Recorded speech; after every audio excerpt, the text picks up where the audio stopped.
These stories have been crafted for sleep, but before we begin, please hit the like button and hit the subscribe button. Here we go. I don't sleep much anymore, not since that night, not since they took me. It started with a hum, low and deep, like the earth itself was groaning. I woke up, but I couldn't move. Sleep paralysis, I told myself. It had happened before. Waking up and finding my body unwilling to respond, trapped in my own skin, while shadowy figures lurked at the edges of my vision. But this was different. The air felt charged, thick like I was drowning in something unseen. The hum grew louder, vibrating in my bones. Then the light came. It wasn't warm like the sun, or soft like a lamp in the night. It was sterile, clinical, cutting through the darkness like a scalpel. My body lifted, though I felt no hands on me, no grasping fingers pulling me from my bed. The window wasn't open, and yet I was moving through it, up into the sky, into the light. The world below shrank, my house a doll's toy, the trees like tiny bristles on a brush, my breath caught in my throat. Though I wasn't sure I was breathing at all, there was no wind against my skin, no sense of motion, only the pull of something unseen, dragging me towards its gaping maw. I don't remember entering the craft. One moment I was rising, the next I was inside. The walls pulsed, a dull green glow emanating from something that wasn't quite metal and wasn't quite flesh. The air was thick with a smell I couldn't place, chemical, sterile, but tinged with something organic, like meat left too long in the sun. I wasn't alone. I couldn't move, couldn't turn my head, but I could see them in my periphery of my vision. Tall, thin figures, their limbs too long, their heads too large. Their skin was slick, reflecting the sickly green light. Their eyes, oh God, their eyes were pits of endless black, absorbing everything and giving nothing back. No whites, no pupils, just voids that bore into me, bore through me. They spoke without speaking, a voice, a chorus of whispers, curled around my thoughts. Not words exactly, but impressions, emotions, cold detachment, clinical curiosity, hunger. Something moved above me, a shape, multi-jointed like an insect's leg, but made of that same not metal, not flesh. It extended towards my face, and I felt something press into my forehead. Cool at first, then burning, searing into me. I wanted to scream, but my body was not my own. My mind was theirs. They showed me things, flashes of light, of places that did not exist on earth, twisted landscapes of black stone and skyless horizons, cities that pulsed, alive, breathing, things that should not be. I saw them, countless legions moving through the dark, ancient and endless, watching, waiting. I was nothing to them, a specimen, a curiosity, a momentary distraction in an eternity of silent observation. I understood then that I was not the first, and there had been others, taken and used, discarded like empty shells. Some had returned, some had not. A sound, wet and slick, filled the space around me. I couldn't tell if it was coming from them or from something else. The whispers in my mind grew stronger, a pressure building, threatening to split my skull. Then, pain. It started deep, burrowing into my spine, my skull, my veins. It spread like fire, consuming me from the inside out. They were inside me, peeling back the layers of what made me, me. I felt them sift through my thoughts, my memories, my fears. They turned them over, examined them, then cast them aside like leaves in the wind. And then, as suddenly as it begun, it was over. I woke up in my bed.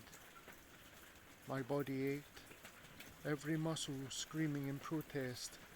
My throat was raw, as though I had been screaming for hours. My skin burned with an unseen touch, the echo of something unnatural lingering just beneath the surface. At first, I thought it had been a nightmare, but then I saw the marks, small, circular scars, running along my arms, my chest, my back. Patterns too precise to be random, too deliberate to be anything natural. And the worst part? I still hear them. When the night is quiet and the world is still, I hear the hum. I feel their eyes upon me, watching, waiting. I know they'll come back. Next time, I don't think they'll let me go. Encounter number 2.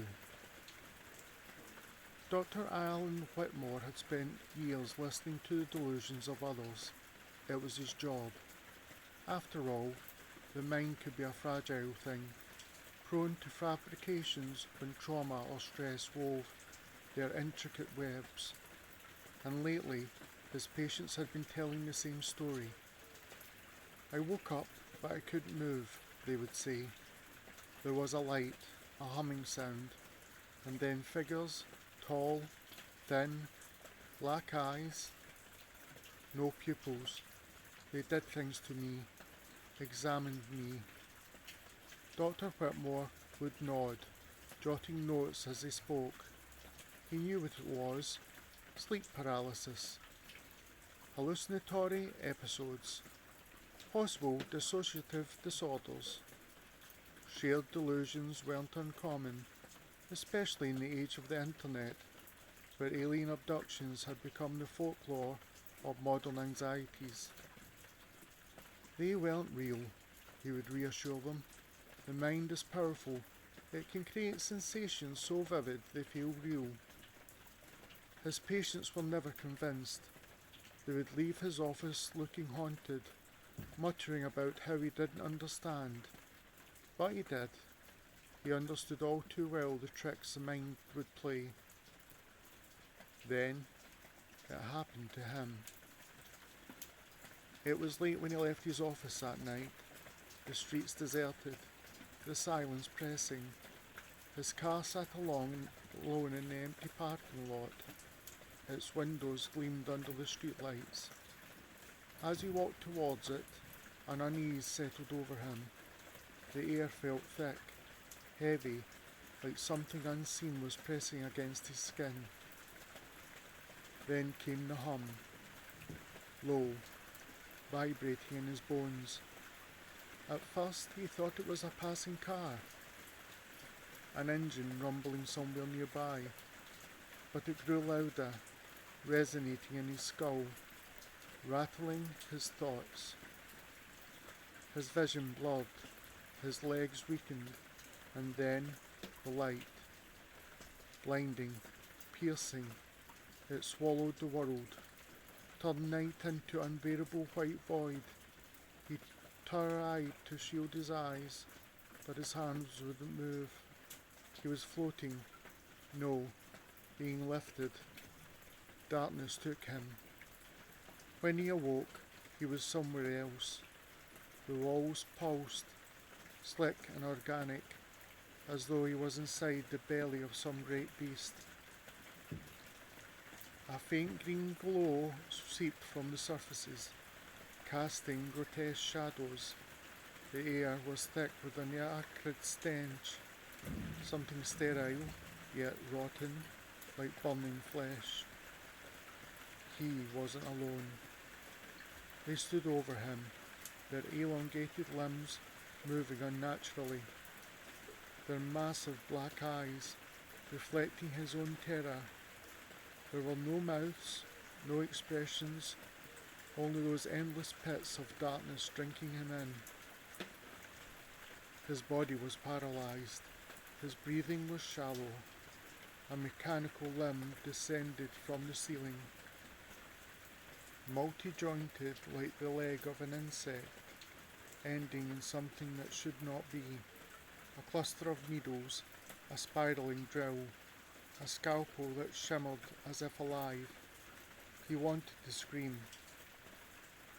They did not speak, not in the way humans did, but their thoughts invaded his mind, cold, analytical, without a shred of empathy. Specimen acquired.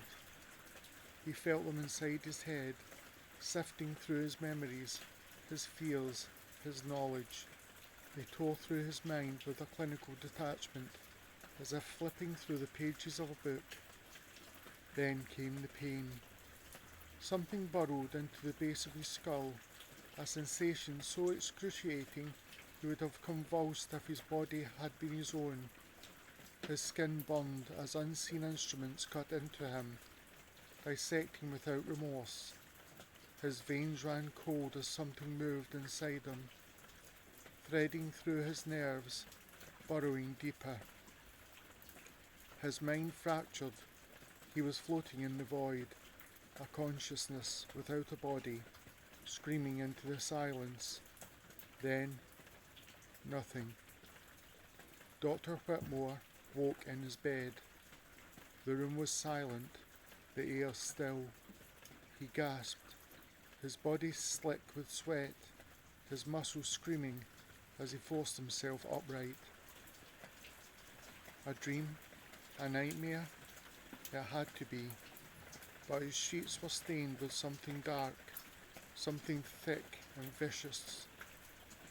And when he reached up to the base of his skull, his fingers brushed against something smooth, a scar, circular, too precise to be anything natural. The hum returned, faint but growing. He was still being watched, and he knew with bone-deep certainty that next time they wouldn't let him go. Thank you for listening to my stories. If you have the time and feel so obliged, please support me on Patreon. Link in the description. Sweet dreams, everyone.